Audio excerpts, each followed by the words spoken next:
শুরু করছি chemistry from home. তো আজকে আমরা আলোচনা করব ক্লাস 11-এর একটা খুব গুরুত্বপূর্ণ চ্যাপ্টার, সেটা হচ্ছে পরমাণুর গঠন, অ্যাটমিক স্ট্রাকচার। তো শুরুতেই বলে রাখি যে এই চ্যাপ্টারের যে বিন্যাসটা আমরা বিশেষ করে আমি আলোচনা করব, সেই বিন্যাসটা কিন্তু বইয়ের যে তোমাদের বিন্যাসক্রম অর্থাৎ আলোচ্য বিষয়ের যে বিন্যাসক্রম তার থেকে কিন্তু একটু ভিন্ন রকম হবে। তো আমি মনে করেছি যে বিন্যাসক্রম আমি করেছি সেটাতে তোমাদের হয়তো বুঝতে সুবিধা হবে। তো প্রথমেই আমরা এই ক্ষেত্রে যেটা দেখব, পরমাণুর গঠন চ্যাপ্টারে প্রথমেই আমরা দেখব হচ্ছে পরমাণুর ইলেকট্রন বিন্যাস। তো ইলেকট্রন বিন্যাস দেখতে গিয়ে আমরা এখানে কিসের ইলেকট্রন বিন্যাস দেখব? আমরা দেখব যে আমরা জানি কোনো একটা পরমাণুর যে কেন্দ্র থাকবে, সেই পরমাণুর কেন্দ্রের চারপাশে আমরা ক্লাস 10 অবধি যেটা জেনেছি বিভিন্ন কক্ষ থাকে, সেই কক্ষগুলোতে ইলেকট্রনগুলো কিন্তু আবর্তন করে। ঠিক আছে, তো সেটা আমরা জেনেছি।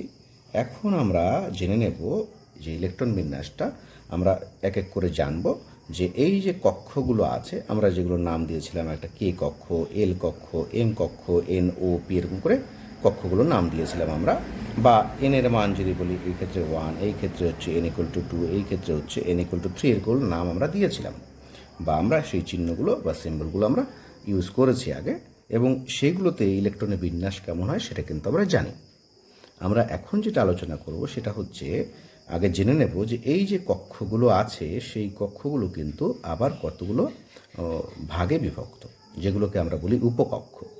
তাহলে প্রত্যেকটা যে কক্ষ আছে, কক্ষ কাকে বলবো? পরমাণুর কেন্দ্রের চতুর্দিকে যে বৃত্তাকার পথে ইলেকট্রনগুলো আবর্তন করে সেটা হচ্ছে কক্ষ। আচ্ছা, তারপরে সেই কক্ষের ভাগের নাম হচ্ছে উপকক্ষ। উপকক্ষের কনসেপ্ট পুরোপুরি আমরা পরে পাবো, আপাতত জানবো কক্ষের ভাগকেই বলছি উপকক্ষ বা উপশক্তি স্তর। এবার চলে আসলাম হচ্ছে উপকক্ষের আবার ভাগ আছে যেগুলোকে আমরা বলি কক্ষক। তো আমরা কক্ষে ইলেকট্রন বিন্যাস কিন্তু ক্লাস 10-এই করে ফেলেছি। আমরা এখন যেটা জানবো উপকক্ষে ইলেকট্রন বিন্যাস এবং কক্ষকের মধ্যে ইলেকট্রনের বিন্যাস কার জন্য আমরা জানবো হচ্ছে পরমাণুর জন্য, সেটা পরমাণুর জন্য এবং আয়নের জন্য। পরমাণু এবং আয়নের ইলেকট্রন বিন্যাস আমরা জানব এখন ধীরে ধীরে। তো আসো শুরু করা যাক। তো এবার আমরা যে বিষয়টা ধীরে ধীরে জানব সেটা হচ্ছে ইলেকট্রন বিন্যাস। কোথায় ইলেকট্রন বিন্যাস? উপকক্ষে এবং কক্ষকে। কার ইলেকট্রন বিন্যাস? পরমাণুর ইলেকট্রন বিন্যাস এবং আয়নের ইলেকট্রন বিন্যাস আমরা ধীরে ধীরে জানব। তো প্রথমেই আমরা যেটা জেনে নিচ্ছিলাম, আরেকবার একটু দেখে নিই আমরা। পরমাণুর কেন্দ্র আছে এবং তার চারপাশে বিভিন্ন কক্ষ আছে, 1 নম্বর, 2 নম্বর, 3 নম্বর, 4 নম্বর করে বিভিন্ন কক্ষগুলো আছে। ঠিক আছে, এইবার তাদের এর মান 1, 2, 3, 4 এরকম করে আছে, বা কে, এল, এম, এন এগুলো আমরা চিহ্ন ব্যবহার করেছি, এবং এগুলোতে ইলেকট্রন বিন্যাসের যে নিয়মগুলো সেগুলো কিন্তু আমরা জানি। এবার যেটা জানবো যে এই যে উপকক্ষ, এই কক্ষগুলো যেগুলো আছে সেগুলো আবার ভাগ আছে। তাহলে আমরা কি জেনেছি? কক্ষ, যাকে আমরা বলছি শেল, তার ভাগ হচ্ছে কি উপকক্ষ, আমরা যেটাকে বলি হচ্ছে সাবসেল, এবং উপকক্ষের ভাগ হচ্ছে কক্ষক, যাকে আমরা বলি অরবিটাল। এই শব্দগুলো খুব পরিচিত শব্দ, আমরা ধীরে ধীরে জানব। এবার কার কতগুলো উপকক্ষ আছে? 1 নম্বর যে কক্ষ আছে, সেই 1 নম্বর কক্ষের কিন্তু একটাই উপকক্ষ। সেটা কি? সেটা হচ্ছে 1s। 2 নম্বর কক্ষ যে আছে তার দুটো উপকক্ষ, একটা 2s, একটা হচ্ছে 2p, চিহ্নগুলো এরকম। আচ্ছা, 3 নম্বর যে কক্ষ আছে তার 3টা উপকক্ষ, 3s, 3p, 3d। 4-এর 4টে উপকক্ষ আছে, একটা হচ্ছে 4s, 4p, 4d এবং 4f। 5-এর 5টা থাকার কথা, 5s, 5p, 5d, 5f, 5g, কিন্তু সেগুলো আমাদের প্রয়োজন হয় না জন্য আমরা আর লিখছি না, এগুলো অতটা প্রয়োজন হবে না। আচ্ছা, তারপরে কি হচ্ছে, 6-এর আমরা 4টা করেই মোটামুটি লিখছি, কারণ 4টে করে আমাদের যত পরমাণু এখন অবধি আবিষ্কৃত হয়েছে তার মধ্যে সেগুলো হয়ে যায় আর কি। তাহলে 6s 6p 6d 6f এরকম করে লিখলাম। ভাবলাম এখানে 7s 7p, আর না লাগলেও চলবে। আচ্ছা, এবার এই যে উপকক্ষগুলো আমরা লিখলাম এগুলো হচ্ছে 1 নম্বর একটা ভাগ যেটা 1s, 2-এর 2টো ভাগ 2s 2p, 3-এর 3টা 3s 3p 3d, 4-এর 4টা 4s 4p 4d 4f, 5-এর 5টা 5s 5p 5d 5f এবং 5g ছিল, দরকার পড়ার জন্য লেখা হয়নি। তারপরে 6-এর 6টা হবে, অত কিছু লেখার দরকার হবে না, প্রয়োজন পড়বে না জন্য লেখা হয়নি। তাহলে এই গেল হচ্ছে এদের উপকক্ষগুলোর ভাগগুলো এবং তাদের চিহ্নগুলো। এবার আমাদের যেটা জানতে হবে, এই যে উপকক্ষগুলো আছে তাদের শক্তি কার বেশি কার কম। আমরা আগে জানতাম পরমাণুর কেন্দ্রের যেটা একদম কাছে দিয়ে ইলেকট্রন ঘোরার যে রাস্তা, অর্থাৎ যেটাকে বলছি আমরা যেটা জানতাম সেটা কি, সেটা হচ্ছে প্রথম কক্ষ যেটা, অর্থাৎ পরমাণুর কেন্দ্রের একদম কাছে দিয়ে যে ইলেকট্রন ঘোরার যে পথ, যেটা প্রথম কক্ষপথ আমরা বলি, তার শক্তি কিন্তু সবচেয়ে কম। তার থেকে দূরে দিয়ে যেটা ইলেকট্রন ঘোরার পথ, দ্বিতীয় কক্ষপথ, তার শক্তি বেশি, তার থেকে এর বেশি, তার থেকে এর বেশি, এটা জানতাম। এবং সেই অনুসারে কিন্তু আমরা আগে ইলেকট্রন বিন্যাস করেছিলাম। কিভাবে করেছিলাম, যে প্রথম কক্ষে প্রথমে ইলেকট্রন দিতে হবে। যেরকম যদি আমি 12টা ইলেকট্রনের বিন্যাস করি তাহলে কীরকম ছিল আগে, কে কক্ষে হচ্ছে 2টো, এল কক্ষে 8টা, এম কক্ষে 2টো, এইভাবে দিচ্ছিলাম। অর্থাৎ প্রথমে প্রথম কক্ষে দিচ্ছিলাম কম শক্তিসম্পন্ন কক্ষে, তারপরে বেশি শক্তিসম্পন্ন কক্ষে, তারপরে তার থেকে বেশি শক্তিসম্পন্ন কক্ষে, এইভাবে দিচ্ছিলাম আমরা। অর্থাৎ এখানেও কিন্তু তাহলে উপকক্ষে যখন ইলেকট্রনের বিন্যাস করব তখন তার কার শক্তি বেশি কার কম সেটা জানতে হবে, এবং সেটা বের করে নেওয়ার একটা খুব সুন্দর কায়দা, সুন্দর করে এভাবে লিখে নিতে হবে। এখানের গ্যাপ এবং এখানের গ্যাপ যাতে সমান হয় এভাবে এদেরকে সাজিয়ে নিতে হবে। তারপর দেখো ভালো করে যে এখান থেকে আমরা এরকমভাবে তীর চিহ্ন টানব। দেখে নিচ্ছ কেমন করে টানছি, এই এরকমভাবে তীর চিহ্নগুলো টানব, এরকম করে তীর চিহ্নগুলো টানব। এবার এই যে তীর চিহ্নটা আসলো, প্রথমে 1sকে ছেদ করলো, এবার এইখান থেকে আমি এটাকে এই গ্যাপ দিয়ে নিয়ে গিয়ে এখানে ঢুকিয়ে দিচ্ছি, এখানে পেছনগুলো জুড়ে দিচ্ছি আমি। তারপরে এখানে আসলো, এরকম করে তোমরা জুড়ে নিতে পারো, না জুড়লেও চলবে, একবার ভালো করে বুঝে নাও কী করতে চাইছি। আচ্ছা, এই যে তীর চিহ্নটা আছে এটা প্রথমে ছেদ করলো কাকে, 1sকে। তাহলে 1sের শক্তি সবচেয়ে কম। তারপরে 2sকে ছেদ করলো, তাহলে 2sের শক্তি একটু বেশি। তারপরে কাকে ছেদ করলো, 2p, 2p এর শক্তি আরও বেশি। তারপরে 3s, দেখে নাও 3s, তারপরে 3p, তারপরে 4s, তারপরে 3d, তারপরে 4p, এরকম করে এখান থেকে আমরা কিন্তু কি করলাম, 4s, তারপর হচ্ছে 3d, তারপরে 4p, এরকম করে আরও যেতে পারি, যত প্রয়োজন হবে তত যেতে পারি। মোটামুটি আমরা এটুকু মুখস্থ এরপরে হয়েই যাবে। তো যদি মনে না থাকে তাহলে এইভাবে আমরা বের করে নিতে পারি শক্তির বিন্যাসটা। অর্থাৎ আমরা জেনে ফেললাম উপকক্ষগুলোর শক্তির বিন্যাসটা। এটা হচ্ছে উপকক্ষগুলির শক্তি বৃদ্ধির ক্রম, উপকক্ষগুলির শক্তি বৃদ্ধির ক্রম। পরিষ্কার হলো? তাহলে এই উপকক্ষগুলির শক্তি বৃদ্ধির ক্রম কী করে বের করা যায় সেটা আমরা দেখে নিলাম। আরেকটা কী জিনিস আমাদের প্রয়োজন হবে, এই যে উপকক্ষগুলো আছে সেই উপকক্ষগুলোর ইলেকট্রন ধারণ ক্ষমতা কত। আমরা কিন্তু সেটা ক্লাস 10-এ যখন কক্ষে ইলেকট্রন বিন্যাস করেছিলাম তখনই কিন্তু ধারণ ক্ষমতার এক ধারণা আমাদের ছিল। কীরকম ছিল, আমরা একটা ফর্মুলা জানতাম 2n²। এটার ক্ষেত্রে n এর মান 1, এটা 2, এটা 3, এটা 4, অর্থাৎ এই 2n² ফর্মুলা দিয়ে কিন্তু আমরা বের করে নিতে পারছিলাম কোন কক্ষের ইলেকট্রন ধারণ ক্ষমতা কতটা। অর্থাৎ n এর মান যখন 1 তখন 2n² এর ভ্যালু দাঁড়াচ্ছে হচ্ছে 2, n এর মান যখন 2 তখন এটার মান দাঁড়াচ্ছে 8, n এর মান যখন 3 তখন দাঁড়াচ্ছে কত, 9, 18 দাঁড়াচ্ছে। এইভাবে করে আমরা কিন্তু এটা প্রথম কক্ষের ইলেকট্রন ধারণ ক্ষমতা 2 এর বেশি ইলেকট্রন থাকতে পারবে না, দ্বিতীয় কক্ষে 8টার বেশি থাকতে পারবে না, তৃতীয় কক্ষে 18টার বেশি থাকতে পারবে না, এগুলো আমরা কিন্তু জেনে ফেলেছিলাম 2n² ফর্মুলা দিয়ে। অর্থাৎ ইলেকট্রন ধারণ ক্ষমতা আমাদের কিন্তু জানতে হবে কাদের, এবার উপকক্ষগুলোর। সেটা আমরা এবার দেখছি। তাহলে আমরা উপকক্ষগুলির শক্তি বৃদ্ধির ক্রম দেখে ফেললাম। এবার উপকক্ষগুলোর কি দেখব আমরা? উপকক্ষগুলির ইলেকট্রন ধারণ ক্ষমতা। তাহলে আমরা একটা ছক করে নিচ্ছি, তাতে আমাদের সুবিধা হবে।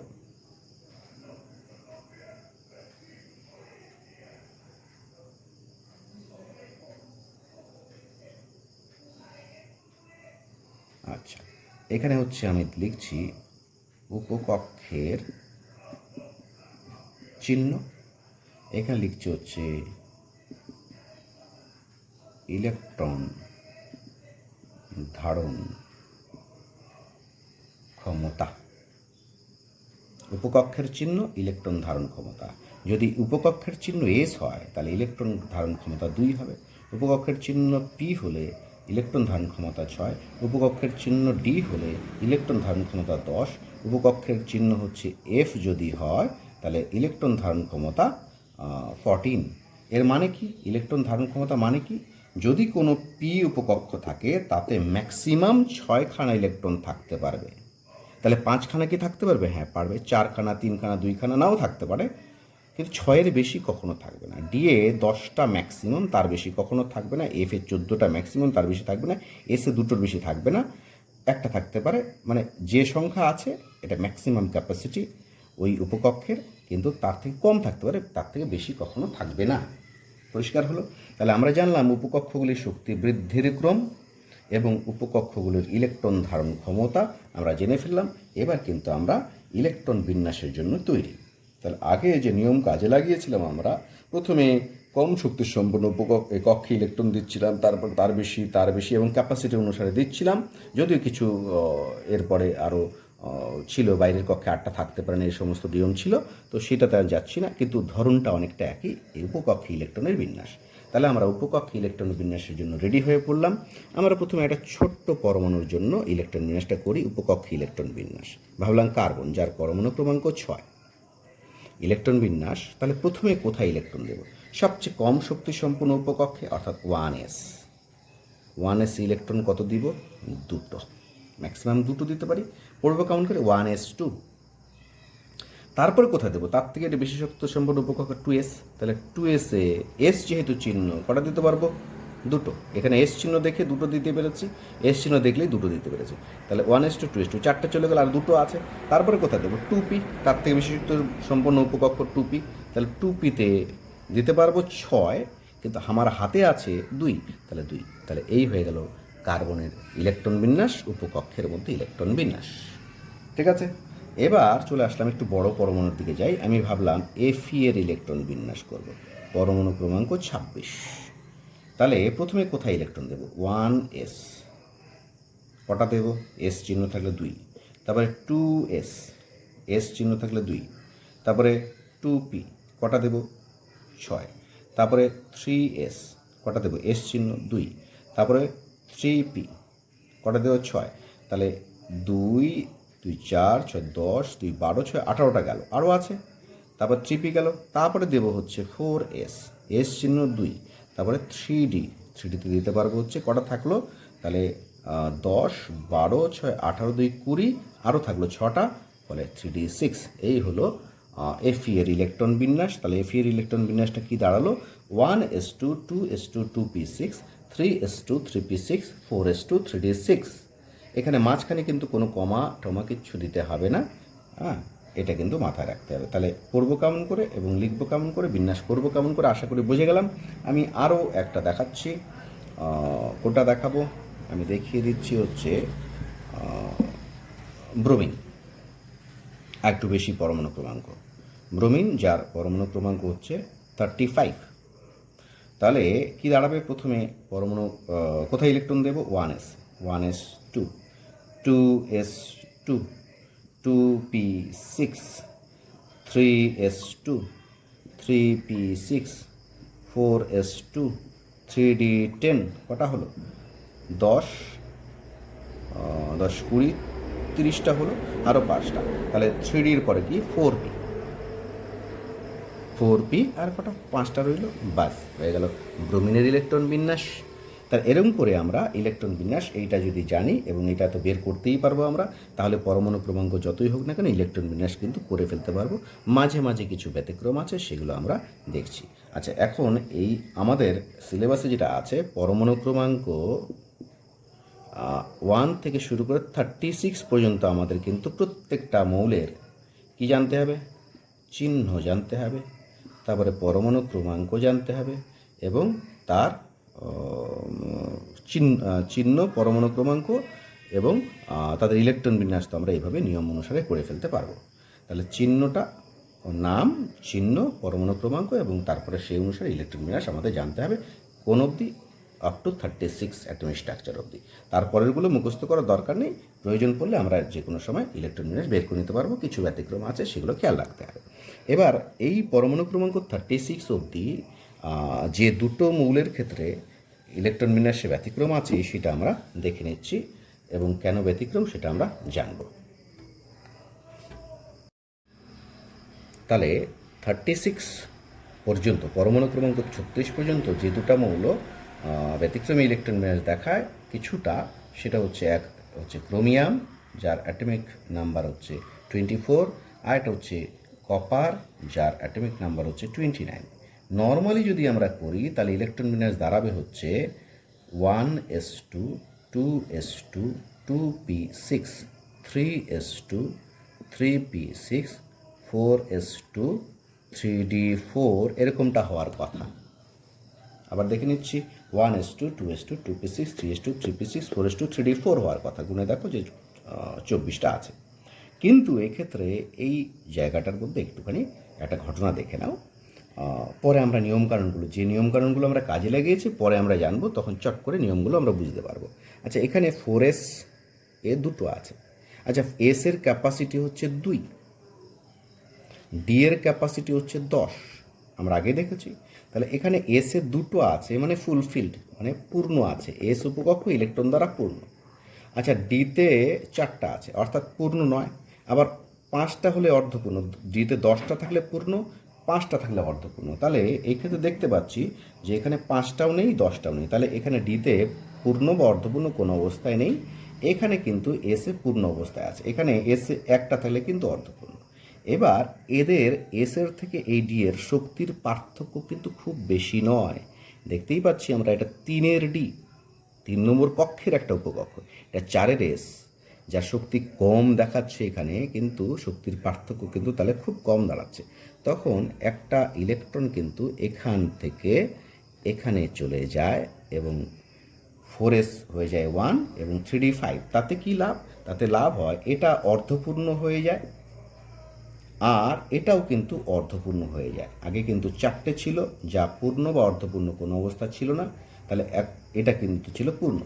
এবার কেন এরকমটা হচ্ছে আমরা জানবো যে পূর্ণ বা অর্ধপূর্ণ উপকক্ষের স্থায়িত্বের নীতি বলে একটা নীতি আছে, যেখানে বলা হয়েছে কোনো একটা উপকক্ষ যদি ইলেকট্রন দ্বারা পূর্ণ থাকে তাহলে তার স্থায়িত্ব বেশি হয়, এবং যদি ইলেকট্রন দ্বারা অর্ধপূর্ণ থাকে তাহলেও তার স্থায়িত্ব বেশি হয়। আর সামগ্রিকভাবে তখন পরমাণুটা বা অণুটা বা আয়নটার স্থায়িত্ব বাড়িয়ে দিতে পারে। তাহলে সেই কারণে এখানে একটা ইলেকট্রন গেলেই যেহেতু সেটা সম্ভব হচ্ছে, সেই জন্য 4s থেকে একটা ইলেকট্রন এখানে গিয়ে সে 5টা করে দেবে, এখানে একটা থাকবে, এতে এও অর্ধপূর্ণ এও অর্ধপূর্ণ হয়ে যাবে। একই রকমভাবে কপারের কেসটা যদি আমরা বলি, তাহলে কপারের ক্ষেত্রে ইলেকট্রন বিন্যাসটা দাঁড়াচ্ছে 1s2, 2s2, 2p6, 3s2, 3p6, 4s2, 3d9 হওয়ার কথা ছিল, তাই না? কিন্তু এখানেও একটা ইলেকট্রন যদি যায় তাহলে এখানে থাকবে একটা এবং এখানে থাকবে 10টা। তাহলে এ হয়ে গেল অর্ধপূর্ণ, এ হলো পূর্ণ। তাতে করে এই কপারের স্থায়িত্ব কিন্তু বাড়ল। আগের যে অবস্থা ছিল 4s2, 3d9, এতে করে স্থায়িত্ব যা ছিল তার থেকে এই অবস্থায় স্থায়িত্ব বেশি হবে। এখানে একটা প্রশ্ন আসতে পারে যে এইভাবে স্থায়িত্ব বাড়ালো কেন? প্রত্যেকটা বস্তু কিন্তু, মহাবিশ্বে যে কোনো বস্তু কিন্তু স্থায়িত্ব বৃদ্ধির চেষ্টা করে। তো স্থায়িত্ব বৃদ্ধির ক্ষেত্রে এখানে একটা প্রসঙ্গক্রমে বলে রাখি যে কোনো বস্তু স্থায়িত্ব লাভের চেষ্টা করে। স্থায়িত্ব লাভের যে চেষ্টা, এটা কিন্তু প্রত্যেকটা সজীব বা নির্জীব যে কোনো বস্তুর কিন্তু আছে। এটা কিন্তু আমাদের মাথায় রাখতে হবে। আমাদেরও চেষ্টা আছে, আমরা পড়াশোনা করছি কেন? পড়াশোনা করছি যে এখন ভালো করে পড়াশোনা করলে পরে ভালো কিছু একটা জীবনে করতে পারবো এবং স্থায়িত্ব বাড়বে। সেই জন্য আমরা সেই চেষ্টাটা করছি। তাহলে স্থায়িত্ব লাভের চেষ্টা সজীব বস্তু, নির্জীব বস্তু সবার আছে। এবার প্রশ্ন হচ্ছে নির্জীব বস্তুগুলো অর্থাৎ জড় পদার্থগুলো কী করে স্থায়িত্ব লাভ করে? এদের শক্তি যত কমবে, শক্তি কমলে, কাদের ক্ষেত্রে? এটা জড় বস্তুর ক্ষেত্রে বলছি। শক্তি কমলে স্থায়িত্ব বাড়ে। এইটা কিন্তু জেনারেল রুলস আমাদের মাথায় রাখতে হবে। তাহলে জড়বস্তুর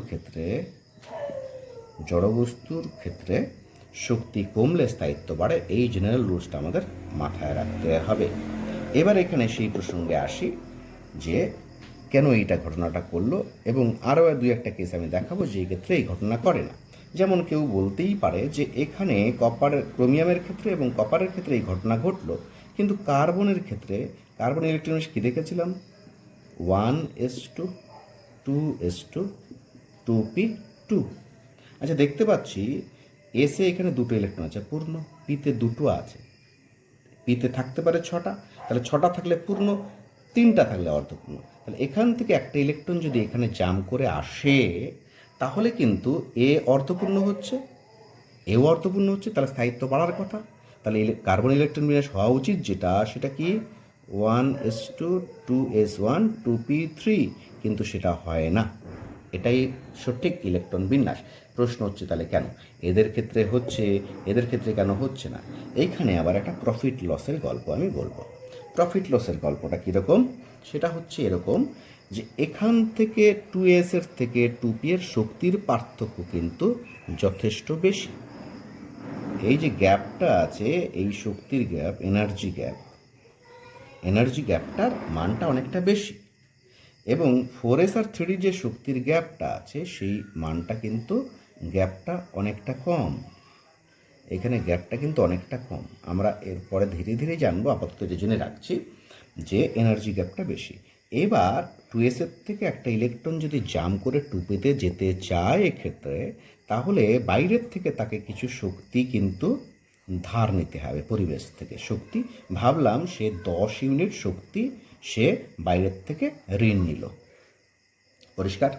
আচ্ছা, এতে করে এইখান থেকে একটা ইলেকট্রন জাম্প করে এখানে আসলো, এবং এই জাম্প করার ফলে আগে ছিল এটা পূর্ণ বা অর্ধপূর্ণ কোনো কিছু ছিল না, কিন্তু এখন এটা অর্ধপূর্ণ হয়ে গেল। কথার কথা ভাবলাম এটা এই হলো, এটা এই হলো, তাতে এই লাভটা হলো। এই অর্ধপূর্ণ হলে পরে স্থায়িত্ব বাড়ে কেন না? এই প্রক্রিয়ায় কিছু পরিমাণ, মানে এটা হলে পরে, অর্ধপূর্ণ হলে পরে বা পূর্ণ হলে পরে কিছু শক্তি কিন্তু সিস্টেমটা ছেড়ে দেয়। তাহলে শক্তি কিছুটা এই ক্ষেত্রে বর্জন করলো। তাহলে এবার 10 ইউনিট শক্তি খরচ করে এখান থেকে একটা ইলেকট্রন জাম্প করলো, এবার শক্তি যেটা বর্জন করলো সেটা যদি 5 ইউনিট হয়, শক্তি বর্জনের যেটা মান সেটা যদি 5 ইউনিট হয়, তাহলে কিন্তু এই প্রক্রিয়াটা লাভজনক হলো না, প্রফিট হলো না, বরং লস হলো। 10 ইউনিট শক্তি খরচ করলাম, আমি গ্রহণ করলাম, ঋণ নিলাম, তারপরে শক্তি ছাড়তে পারছি মাত্র 5 ইউনিট, প্রফিট হলো না। তাহলে এইটা তখন করবে না, অর্থাৎ এটা দুটো থাকবে, এটা দুটো থাকবে, অর্থাৎ এটাই কার্বনের ইলেকট্রন বিন্যাস। প্রশ্ন হচ্ছে এই ক্ষেত্রে তাহলে করবে কেন? বুঝতেই পারছি আমরা এখানে এটা জাম্পের জন্য একটা ভাবলাম এই আছে, এই আছে, এখান থেকে একটা ইলেকট্রন জাম্প করে এখানে আসার জন্য যে শক্তি লাগছে সেটা ভাবলাম হচ্ছে 3 ইউনিট। তাহলে 3 ইউনিট শক্তি বাইরের থেকে নিল, জাম্প করে এটা যাওয়ার ফলে এটা হয়ে গেল এই, এটা হয়ে গেল এই, এতে করে এদের কি হলো? এই সিস্টেমটার কিন্তু স্থায়িত্ব বাড়লো। কেমন করে? এই সিস্টেমটা তখন কিন্তু কিছু শক্তি বর্জন করে। আমরা জানবো কেমন করে বর্জন করে, ধীরে ধীরে জানবো, আপাতত লজিকটা জেনে নিচ্ছি। তাহলে এই শক্তি বর্জনটা যদি দেখা যায় 10 ইউনিট, তাহলে 3 ইউনিট খরচ করলাম, পেলাম কত? 10 ইউনিট। তাহলে প্রফিট কত? 7 ইউনিট আমার এখানে প্রফিট হলো। তাহলে এই বিজনেসটা তাহলে প্রফিটে রান করছে, ফলে আমরা এই ক্ষেত্রে সেই ঘটনাটা কিন্তু ঘটবে, এই ক্ষেত্রেও ঘটবে, কিন্তু এই ক্ষেত্রে ঘটবে না। তাহলে আশা করি বিষয়টা এই দুটোর ক্ষেত্রে কেন হয় সেটা আশা করি বোঝা গেল। এখানে একটা জিনিস মনে রাখতে হবে আমাদের, একটু বলে দিই এখনই, পরে আমরা ধীরে ধীরে জানবো। 1s এর থেকে 2s এর শক্তির পার্থক্য যতটা, এর থেকে এর শক্তির পার্থক্য একটু কম, এর থেকে এর আরও কম, এর থেকে এর আরও কম, অর্থাৎ যত দূরে থাকবো শক্তির বিচারে এদের শক্তির পার্থক্য প্রথমে বেশি, তারপর একটু কম, তারপর আরও কম, তারপর আরও কম, এরকম থাকবে। অর্থাৎ প্রথম থেকে 1s থেকে 2s এর যদি শক্তির পার্থক্য এতটা হয়, 2s থেকে 2p এর শক্তির পার্থক্য একটু কম, তারপর 2p থেকে 3s এর শক্তির পার্থক্য আরও কম, অর্থাৎ এই গ্যাপগুলো কিন্তু ধীরে ধীরে কমতে থাকে। ফলে এইখানে অনেকটা দূরে যখন আছে তখন কিন্তু শক্তির গ্যাপটা অনেকটা কম হয়, ফলে সহজেই ট্রান্সফার হতে পারে, অল্প শক্তি খরচ করে ট্রান্সফার হতে পারে এবং বেশি শক্তি তখন বর্জন করতে পারে। আশা করি বোঝা গেল। তাহলে আমরা জেনে ফেললাম যে উপকক্ষের মধ্যে ইলেকট্রনের বিন্যাস ঠিক কীভাবে করতে হয়। এবার আমরা জানবো হচ্ছে উপকক্ষের যে ভাগ, অর্থাৎ উপকক্ষের ভাগে হচ্ছে কক্ষক, সেই কক্ষকের মধ্যে ইলেকট্রনের বিন্যাস। তো জানতে হবে সেই কক্ষকের সংখ্যা সম্পর্কে। আচ্ছা, আমি এখানে আরেকটা ছক করে দিচ্ছি। কিসের জন্য? এই ভাগগুলো আপাতত সরাসরি জেনে নেওয়ার জন্য, যদিও পরে ধীরে ধীরে কিন্তু আমরা সেগুলো যুক্তি সহকারে তাদের থিওরি পার্ট করে করে এগুলো কিন্তু আবার বের করব, তখন জিনিসগুলো বুঝতে আরও সুবিধা হবে। আপাতত আমরা জিনিসগুলোকে একবার সাম আপ করে জিনিসটা জেনে নেই চটজলদি। তাহলে এখানে আমরা জানলাম হচ্ছে উপকক্ষের চিহ্ন, এখানে হচ্ছে কক্ষকের সংখ্যা।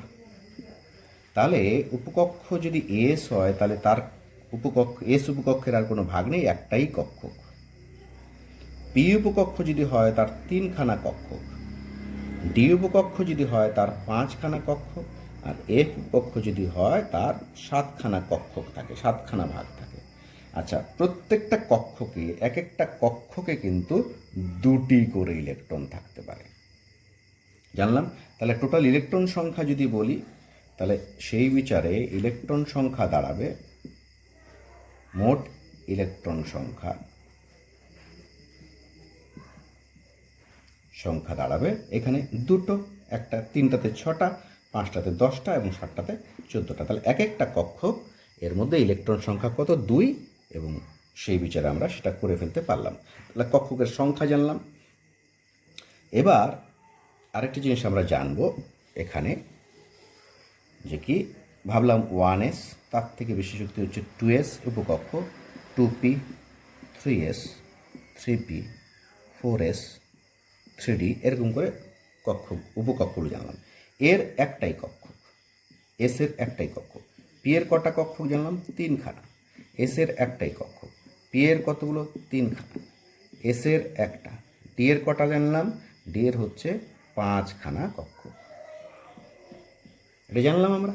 আচ্ছা, এবার এর থেকে শক্তি বেশি, এর থেকে শক্তি বেশি, এর থেকে শক্তি বেশি, সেটা তো আগেই পেয়েছি আমরা। এবার এইটার ভাবলাম 2p এর 3টা কক্ষক আছে, চিহ্নগুলো জানবো পরে। একটা হচ্ছে px, একটা py, একটা pz হয়, সেগুলো আমরা ধীরে ধীরে জানবো, আপাতত না জানলেও চলবে। তাহলে px, py, pz, এই যে 2p উপকক্ষের অন্তর্গত 3খানা কক্ষক যে আছে এদের শক্তি কিন্তু সমান। 3p এর যে 3খানা আছে এদের শক্তি পরস্পর সমান, যদিও 2p এর উপকক্ষগুলোর থেকে 3p এর উপকক্ষগুলোর শক্তি কিন্তু বেশি। একই রকম করে 3d এর 5টা যে কক্ষক আছে সেই কক্ষগুলোর শক্তি কিন্তু সমান। কাদের সমান? এরা পরস্পরের সমান শক্তি সম্পন্ন। এদেরও চিহ্ন আছে, আমরা পরে জানব। এই যে ঘটনা, এটাকে বলা হয় ডিজেনারেট অরবিটাল। Degenerate orbital. তাহলে 3D এর বা 4D এর 5D এর এই যে 5টা করে থাকবে, তাদের পরস্পর শক্তি সমান হবে, অর্থাৎ ডিজেনারেট অরবিটাল আমরা এদেরকে বলবো। এদের শক্তি সমান, এদের শক্তি সমান, এর থেকে এর বেশি, এর থেকে এর বেশি, সেটা তো আমরা বুঝতেই পারছি। তাহলে এটা জানলাম। এবং এক একটা কক্ষকে কটা করে ইলেকট্রন থাকতে পারে? 2টো করে ইলেকট্রন থাকতে পারে, এটা আমরা জেনে নিলাম। এবার আমরা কক্ষকের মধ্যে ইলেকট্রন বিন্যাস করব। তো প্রথমেই আমরা জেনে নিচ্ছি সেরকম একটা ইলেকট্রন বিন্যাস। ভাবলাম Fe এর ইলেকট্রন বিন্যাস করব, পরমাণু ক্রমাঙ্ক 26। তাহলে প্রথমে উপকক্ষে করে নিই। 1s2, 2s2, 2p6, 3s2, 3p6, 4s2, 3d6। এই হচ্ছে উপকক্ষে। এর একটা কক্ষক, এর একটা কক্ষক, পি এর তিনখানা কক্ষক, এসের একটা কক্ষক, তিনের পি আবার তিনখানা কক্ষক, পি চিহ্ন দেখলেই তিনখানা, এর এসের একটা কক্ষক, ডি চিহ্ন দেখেই বুঝে গেলাম এর পাঁচখানা কক্ষক। এখানে মাথা রাখতে হবে এই চিহ্নটা দেখেই ক্ষোভ সংখ্যা কত নির্ণয় করব। কটা ইলেকট্রন আছে সেটা দেখে নয়, ঠিক আছে? ডি থাকলেই পাঁচটা ক্ষোভ, পি থাকলেই তিনটা ক্ষোভ, এরকম করে করতে হবে কক্ষকের সংখ্যা। এবার ইলেকট্রন বিন্যাস করছি, নিয়ম নীতিগুলো কাজে লাগাচ্ছি ভেতরে ভেতরে, পরে জানবো কী কী নিয়ম কাজে লাগিয়েছি। তাহলে এফি এর ইলেকট্রন বিন্যাস প্রথমে 1s2, এর দুটো ইলেকট্রন থাকবে, একটা কক্ষে কটা থাকে? দুটো। তো দুটো ইলেকট্রন আছে, দুটোর এরকমভাবে বিন্যস্ত, অর্থাৎ একটা কক্ষক যদি এটা হয় তার মধ্যে দুটো ইলেকট্রন যদি থাকে, একটা হচ্ছে তীর চিহ্ন এরকম দিতে হবে, একটা তীর চিহ্ন এরকম দিতে হবে, অথবা এরকম হাফ এরো দিলেও চলবে। একটা যদি এরকম থাকে, একটা এরকম, অর্থাৎ এখানে কি বোঝাচ্ছে, একটা এই ইলেকট্রনটা যদি ঘোরে হচ্ছে যেদিকে, যদি ক্লকওয়াইজ বলি তাহলে এটা ঘুরবে হচ্ছে অ্যান্টি ক্লকওয়াইজ, অর্থাৎ একই কক্ষকের অন্তর্গত দুটি ইলেকট্রনের ঘূর্ণন কিন্তু বিপরীতমুখী হতে হবে। এটা কিন্তু মাথায় রেখে আমাদের কাজ করতে হবে, পরে জানবো কোথার থেকে জানলাম আমরা সেগুলো ধীরে ধীরে। আচ্ছা, এখানে তাহলে কী দাঁড়াচ্ছে, এই হবে। এখানে 2p এর মধ্যে তিনটা কক্ষকের মধ্যে আমরা ইলেকট্রনের 6টা ইলেকট্রন বিন্যাস করছি, দেখে নাও কেমন করে করছি। এই প্রথমে একটা একটা একটা করে দিলাম, তারপরে আবার একটা একটা একটা করে দিলাম। কেন দিলাম আমি পরে বলছি। এখানে একটা দুটা, এখানে তিনটার মধ্যে আবার 1 2 3 4 5 6, এখানে 1 2, এখানে দেখে নাও সেই আরেকবার 6টা ইলেকট্রন। প্রথমে একটা একটা করে দিচ্ছি, 1 2 3 4 5, আরও একটা অবশিষ্ট ইলেকট্রন রইল, সেটা এই পাঁচটার যে কোনোটায় আবার বিপরীত ঘূর্ণনে দিয়ে দেবো। তার এইখানে এইভাবে কেন দিলাম, এটা একটা হুন্ডের সূত্র বা হুন্ডের মাল্টিপ্লিসিটি সূত্র বলে একটা সূত্র আমরা জানবো।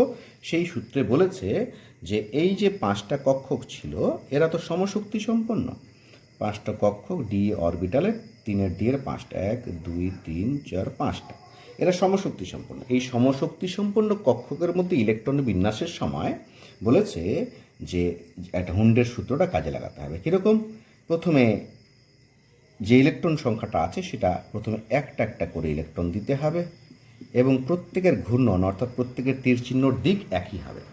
তারপর যদি অবশিষ্ট কিছু থাকে তাহলে সেটা বিপরীত ঘূর্ণনে আবার এক এক করে দিয়ে যেতে হবে, যদি থাকবে থাকবে, না থাকবে নেই। যদি আমার কাছে এখানে 6টার দেখিয়েছি, যদি আমি 4টার হতো তাহলে একটা একটা একটা একটা দিলাম, একটা ফাঁকাই থাকবে। যদি দেখি যে আমার 8টা হয় তাহলে প্রথমে একটা করে 5টা দিলাম, তাহলে 6টা 7টা 8টা দিতে পারি।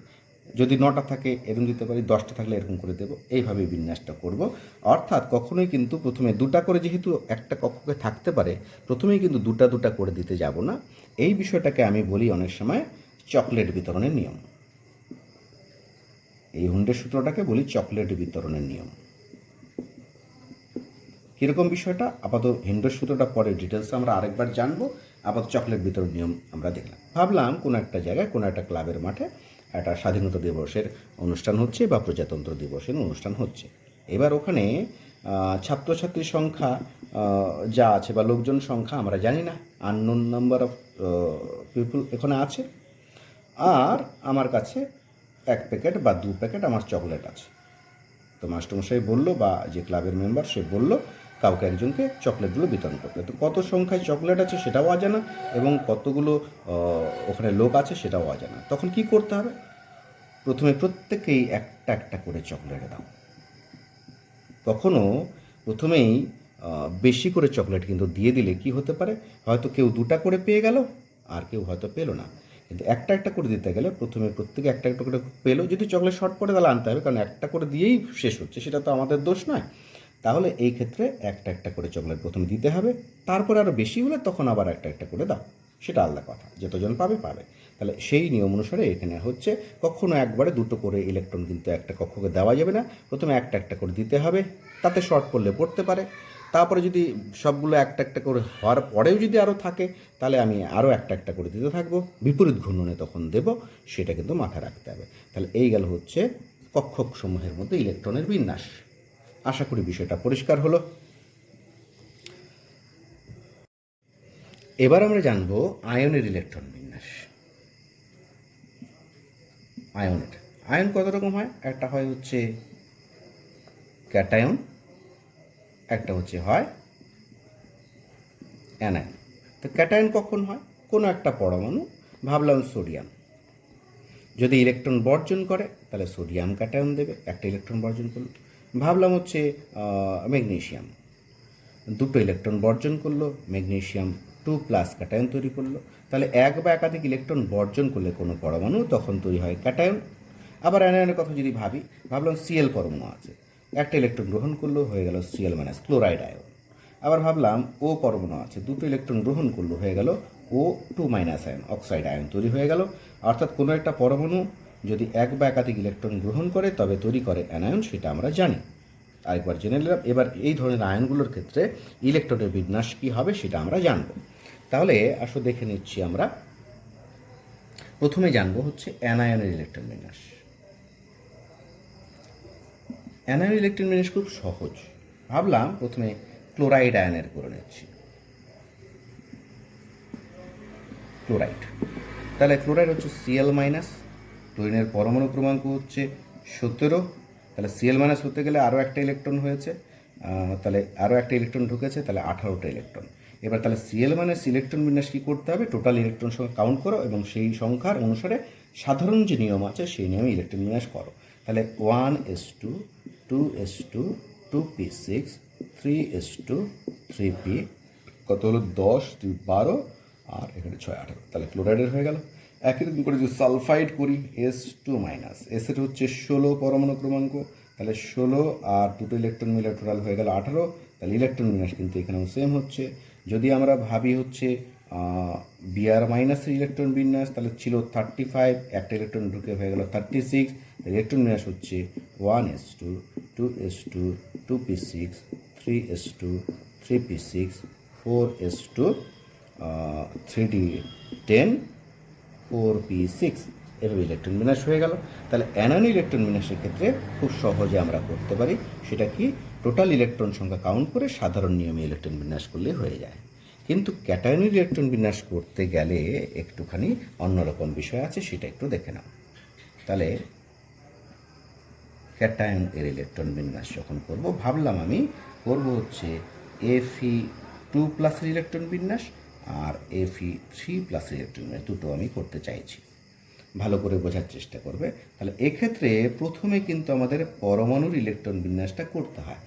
Fe পরমাণু ক্রমাঙ্ক 26, 1s2, 2s2, 2p6, 3s2, 3p6, 4s2, 3d6।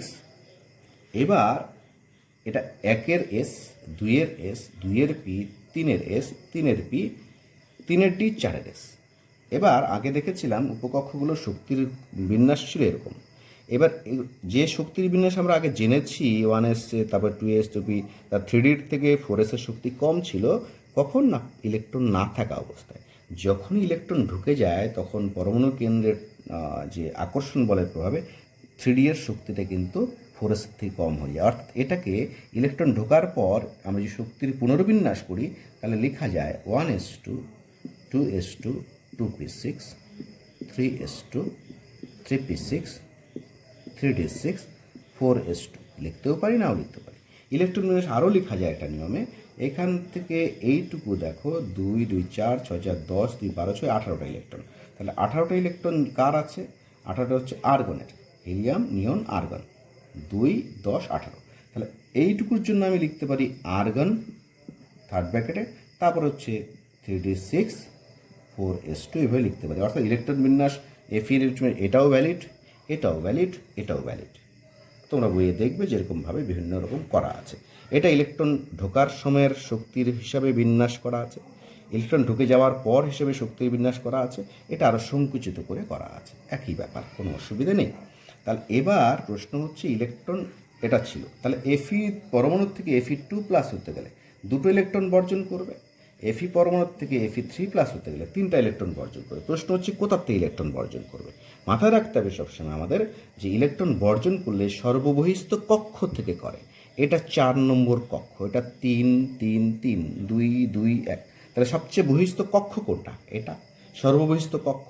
তার সবচেয়ে বাইরের উপকক্ষ কোনটা? 4-এর একটাই কক্ষ আছে এবং তার উপকক্ষ একটাই আছে, তাহলে এসের হচ্ছে সবচেয়ে বেশি শক্তি সম্পন্ন এখন আছে, সেখান থেকে দুটো ইলেকট্রন আছে, দুটো বেরোবে যদি Fe2+ হয়। তাহলে Fe2+-এর ইলেকট্রন বিন্যাস দাঁড়াবে, Fe2+ ইলেকট্রন দাঁড়াবে 1s2, 2s2, 2p6, 3s2, 3p6, 3d6, 4s0 লিখতে পারি, অথবা 4s0 নাও লিখতে পারি।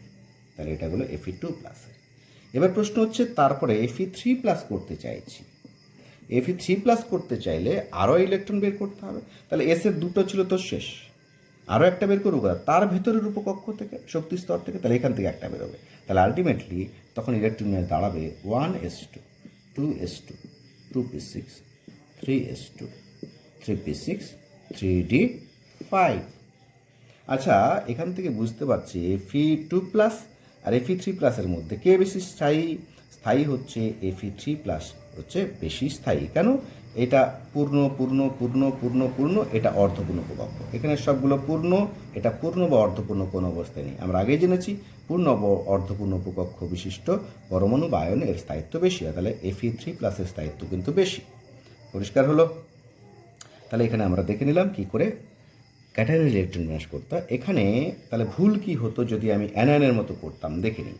অনেকে যে ভুলটা করে, বারবার করে, প্রথমেই যদি আমি ভাবতাম যে এর Fe2+ হয় হচ্ছে 26 ছিল পরমাণু ক্রমাঙ্ক, দুটো ইলেকট্রন বাদ দিয়ে হয়ে যায় 24, তাহলে 24টা ইলেকট্রন বিন্যাস করলে 1s2, 2s2, 2p6, 3s2, 3p6, 4s2, 3d4 হয়ে যেত, কিন্তু এটা ভুল হয়ে যেত। দেখো, অর্থাৎ এখানে আলটিমেটলি Fe2+ ইলেকট্রন বিন্যাস হচ্ছে এটা ভ্যালিড, এটা কিন্তু ভ্যালিড নয়। এখানে এসের রয়ে গেল, ডি এর চলে গেল, সেটা তো হয় না, বাইরের কক্ষ থেকে যায়। এখানে নিয়মটা আমি লিখে দিয়েছি খুব সংক্ষেপে, একটু দেখে নাও, নিয়মটা ভালো করে লিখেও নিতে পারো। সেটা কি সেটা একবার দেখে নিচ্ছি, যে ক্যাটায়নের ইলেকট্রন বিন্যাস করার নিয়মটা কি। ক্যাটায়নের ইলেকট্রন বিন্যাসের ক্ষেত্রে প্রথমে মূল পরমাণুটির ইলেকট্রন বিন্যাস করতে হয়, এরপর সর্ববহিস্থ কক্ষের সর্ববহিস্থ উপকক্ষ থেকে প্রয়োজনীয় সংখ্যক ইলেকট্রন বহিষ্কার করে ক্যাটায়নটির ইলেকট্রন বিন্যাস পাওয়া যায়। এই নিয়মেই করতে হবে, নালে ভুল হয়ে যাবে। যদি আরও অতিরিক্ত ইলেকট্রন বহিষ্কারের প্রয়োজন হয়, অর্থাৎ সর্ববহিস্থ কক্ষের সর্ববহিস্থ উপকক্ষে ইলেকট্রন যতগুলো বের করা দরকার ততগুলো নেই, তাহলে তার ভিতর থেকেই বের করতে হবে। তখন প্রয়োজন হয় তবে তা পরবর্তী অভ্যন্তরস্থ অর্থাৎ নিম্নতর শক্তি সম্পন্ন উপকক্ষ থেকে বহিষ্কার করতে হয়। এটা হচ্ছে নিয়ম। আচ্ছা, অ্যানায়নের ক্ষেত্রে সিম্পল নিয়ম, সেটা তো আগে বলে দিয়েছি, তাও একবার দেখে নাও। অ্যানায়নের ইলেকট্রন বিন্যাসের নিয়মটা হচ্ছে, অ্যানায়নের ইলেকট্রন বিন্যাসের ক্ষেত্রে অ্যানায়নটির মোট ইলেকট্রন সংখ্যা হিসাব করে সাধারণ নিয়মে ইলেকট্রন বিন্যাস করতে হয়। এটা আগেই বলেছি, যেমন ক্লোরাইডের ক্ষেত্রে দেখে নাও 18টা করা আছে এবং তার বিন্যাসটা কী আছে একটু দেখে নিচ্ছ। নাইট্রাইডের ক্ষেত্রে, হাইড্রাইডের ক্ষেত্রে কী আছে, নাইট্রাইডের ক্ষেত্রে কী আছে, ফ্লোরাইডের ক্ষেত্রে কী আছে, সালফারের ক্ষেত্রে কী আছে, ব্রোমাইডের ক্ষেত্রে কী আছে, একবার এক ঝলক দেখে নাও। পরিষ্কার হলো? এখানে একটা বিষয় আলোচনা করব, সেটা হচ্ছে কি, কোনো একটা পদার্থ মানে পরমাণু মানে কোনো একটা পদার্থ সেটা পরাচুম্বক ধর্মী হবে না তিরস্চুম্বক ধর্মী হবে, তার একটা বিষয় আমরা এখানে দেখছি। আমি আবার চলে যাচ্ছি Fe এর ইলেকট্রন বিন্যাস করতে। পরমাণু ক্রমাঙ্ক 26, 1s2, 2s2, 2p6, 3s2, 3p6, 4s2, 3d6। আমি এখানে করলাম এটা এস, এটা পি এর করলাম হচ্ছে 3টা, এসের একটা, এই পি এর হচ্ছে 3টা, এই এসের একটা, এই ডি এর হচ্ছে 5খানা। এখানে পুরো থাকবে, এটাও থাকবে 1 2 3 4 5 6, 1 2 1 2 3 4 5 6, 1 2, এইখানটা 6টার বিন্যাস হবে 1 2 3 4 5 6। কী করে হলো আমরা দেখেছি। এখানে দেখতে পাচ্ছি এই যে কক্ষগুলোতে, এই 4টে কক্ষকে একটা করে ইলেকট্রন আছে, এদেরকে বলি আমরা অযুগ্ম ইলেকট্রন। অযুগ্ম ইলেকট্রন বা বিজোড় ইলেকট্রন আমরা বলি, আনপেয়ার্ড ইলেকট্রন বলি আমরা। তাহলে সেই আনপেয়ার্ড ইলেকট্রন যদি কোনো পরমাণু অণু বা আয়নের মধ্যে থাকে, তাহলে সেটা হয়, অযুগ্ম ইলেকট্রন থাকলে হয় হচ্ছে পরাচুম্বক ধর্মী। পরাচুম্বক ধর্মী বা প্যারাম্যাগনেটিক। তাহলে পরাচুম্বক ধর্মী বা প্যারাম্যাগনেটিক ব্যাপারটা কি? অর্থাৎ এই ধরনের বস্তুকে কিন্তু চুম্বক আকর্ষণ করবে, অর্থাৎ এরা চুম্বক দ্বারা আকৃষ্ট হয়। আর যদি কোনো পরমাণু অণু বা আয়নের মধ্যে এরকম অযুগ্ম ইলেকট্রন না থাকে তখন সেটা হয় তিরস্চুম্বক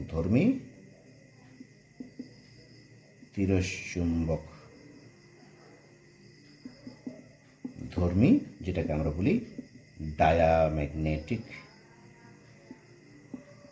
এরকমটা হয়, যদিও চুম্বক ধর্ম সম্পর্কে পরে আরও বিস্তারিত জানবো। তাহলে ডায়াম্যাগনেটিক মানে কি? সেটা চুম্বক দ্বারা আকর্ষিত হবে না, বরং ক্ষীণভাবে বিকর্ষিত হবে। তাহলে অযুগ্ম ইলেকট্রন কী করে বের করতে হয় সেটা দেখলাম, এবং পরাচুম্বক ধর্মিতার শর্ত একটা জেনে ফেললাম, এবং তিরস্চুম্বক ধর্মিতার শর্ত জেনে ফেললাম। আশা করি বিষয়টা বোঝা গেল। এবার আমরা আসবো হচ্ছে যে নিয়ম বা সূত্রগুলোকে কাজে লাগিয়ে আমরা এইগুলো করেছি, ইলেকট্রন বিন্যাসগুলো, সেগুলো দেখো ধীরে ধীরে আমরা এখন পরিষ্কার করে বুঝে যাব। একবার বললেই আশা করি বুঝে যাব। দেখছি হচ্ছে ইলেকট্রন বিন্যাস সংক্রান্ত নীতিসমূহ। সবগুলো নীতি এখানে নেই, আমি যেগুলো কাজে লাগিয়েছি সেগুলো আমরা দেখিয়েছি এখানে। কোনো পরমাণুর ইলেকট্রন বিন্যাসের ক্ষেত্রে বা আয়ন ইলেকট্রন বিন্যাসের ক্ষেত্রে নিম্নলিখিত নিয়মগুলো প্রযোজ্য। কী কী? একটা আউফবাউ নীতি, একটা হুন্ডের মাল্টিপ্লিসিটি সূত্র বা হুন্ডের সূত্র, একটা আমরা জানবো হচ্ছে পাউলির অপবর্জন নীতি, একটা জানবো হচ্ছে পূর্ণ ও অর্ধপূর্ণ উপকক্ষের স্থায়িত্বের নীতি। পরিষ্কার? তাহলে আউফবাউ নীতিটা প্রথমেই জানবো। কি বলেছে আউফবাউ নীতি? খুব সহজ, কাজে লাগিয়েছি অলরেডি আমরা। পরমাণুর ইলেকট্রন বিন্যাসের সময় ইলেকট্রনগুলি প্রথমে সর্বনিম্ন শক্তিসম্পন্ন উপকক্ষে প্রবেশ করে। আমরা তাই তো করেছি, প্রথমে 1s দিয়েছি, তারপর 2s দিয়েছি, এবং ক্রমান্বয়ে উচ্চতর শক্তিসম্পন্ন উপকক্ষে প্রবেশ করে। তাহলে প্রথমে 1s, তারপর 2s, তারপর 2p, ক্রমান্বয়ে ধীরে ধীরে উপরের শক্তি স্তরে যাচ্ছিলাম আমরা। কখনো কোনো নিম্নোত্তর শক্তিসম্পন্ন উপকক্ষ খালি রেখে ইলেকট্রন পরবর্তী উচ্চতর শক্তিসম্পন্ন উপকক্ষে প্রবেশ করে না। অর্থাৎ আমরা যখন ইলেকট্রন বিন্যাস করছিলাম প্রথমে 1s দিয়েছিলাম, যারই হোক দুটো, তারপরে কি 2s দুটো, তারপর 2p, 6টা এরকম করে দিতে যাচ্ছিলাম। এবার প্রশ্ন হচ্ছে, আমি কখনো এটাতে দুটো না দিয়ে এটা একটা দিয়ে এটাতে দুটো দিতে চলে গেলাম না, অর্থাৎ প্রথমে ভর্তি করে করে যাচ্ছিলাম। সেটাই বলছে, কখনো কোনো নিম্ন শক্তিসম্পন্ন উপকক্ষ খালি রেখে ইলেকট্রন পরবর্তী উচ্চতর শক্তিসম্পন্ন উপকক্ষে প্রবেশ করে না। তাহলে আশা করি বিষয়টা বোঝা গেল আউফবাউ নীতিটা। এবার হুন্ডের সূত্র বা হুন্ডের মাল্টিপ্লিসিটি সূত্র আসলে দেখে নেওয়া যাক বিষয়টা কি। আগেই বলে দিয়েছি, সমশক্তি সম্পন্ন কক্ষকগুলি ইলেকট্রন দ্বারা কিভাবে পূর্ণ হবে তা কিন্তু হুন্ডের সূত্র থেকে জানা যায়। আমরা দেখেছি সমশক্তি সম্পন্ন কক্ষকগুলি ইলেকট্রন দ্বারা পূর্ণ হওয়ার সময় প্রথমে এককভাবে ইলেকট্রনগুলি ওই কক্ষগুলি দখল করবে। অর্থাৎ আমি যদি ভাবি যে পি এর 3টা কক্ষক আছে, এতে আমার টোটাল 4টা ইলেকট্রনের বিন্যাস করতে যাচ্ছি। কটা ইলেকট্রনের বিন্যাস করতে যাচ্ছি? 4টার বিন্যাস করতে যাচ্ছি।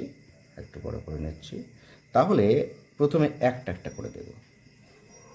প্রথমে এককভাবে ইলেকট্রনগুলি ওই কক্ষগুলোতে প্রবেশ করে এবং প্রত্যেকের ঘূর্ণন, প্রত্যেকের তীর চিহ্নর দিক কিন্তু একই হবে। এরপর অতিরিক্ত ইলেকট্রন থাকলে, মানে 4টা ছিল তাহলে 3টা দিয়ে দিলাম, থাকলো একটা অতিরিক্ত, তাহলে সেগুলি এক এক করে সেই একক ইলেকট্রন বিশিষ্ট কক্ষগুলিতে, মানে একটা একটা করে ঢুকে আছে সেগুলোতে বিপরীত ঘূর্ণনে প্রবেশ করে। তাহলে আরেকটা যে রইল সেটা আমি তখন যে কোনো একটাতে বিপরীত ঘূর্ণনে দিয়ে দেবো। ব্যাস, এই হলো হচ্ছে হুন্ডের মাল্টিপ্লিসিটি সূত্র। আশা করি চট করে বুঝে ফেলতে পারলে তোমরা। এরপর রইল বাকি হচ্ছে কি? রইল বাকি হচ্ছে পাউলির অপবর্জন নীতি। আচ্ছা, পাউলির অপবর্জন নীতিটা কিন্তু আমাদের পরে দেখতে হবে। কেন পরে দেখতে হবে? কারণ হচ্ছে এখানে এটা বুঝতে গেলে, এটা যদিও আমরা এখানে ভেতরে ভেতরে কাজে লাগিয়েছি অলরেডি, কিন্তু এখনও বুঝতে পারছি না। তো এখানে কোয়ান্টাম সংখ্যা বলে একটা বিষয় আছে, সেই কোয়ান্টাম সংখ্যা বিষয়টা সম্পর্কে পরিষ্কার জেনে তখন পাউলির অপবর্জন নীতিটা আমরা করব। আমরা ধীরে ধীরে আসছি, পরের ভিডিওগুলো দেখতে থাকবে, পেয়ে যাবে আশা করি। রইল বাকি পূর্ণ ও অর্ধপূর্ণ উপকক্ষের স্থায়িত্বের নীতি। এটা আমরা একবার ভিতরে আলোচনা করেছি। কোনো পরমাণু বা আয়নের সবগুলি উপকক্ষ ইলেকট্রন দ্বারা পূর্ণ বা অর্ধপূর্ণ থাকলে তার স্থায়িত্ব তুলনামূলকভাবে বেশি হয়। এটা আমরা জেনেছি এবং সেটা কাজে লাগিয়েছি। এর কি কারণ আছে সেটা আমরা পরে ধীরে ধীরে দেখতে থাকব। তাহলে আপাতত আজকে এটুকু থাকলো। আশা করি তোমরা বুঝতে পেরেছো। কেমন লাগলো ভিডিওটা এবং বিষয়বস্তু বোঝা গেল কি না সেটা কমেন্ট বক্সে কমেন্ট করে জানাবে। ভালো লাগলে শেয়ার করবে, চ্যানেলটা সাবস্ক্রাইব করবে। ধন্যবাদ।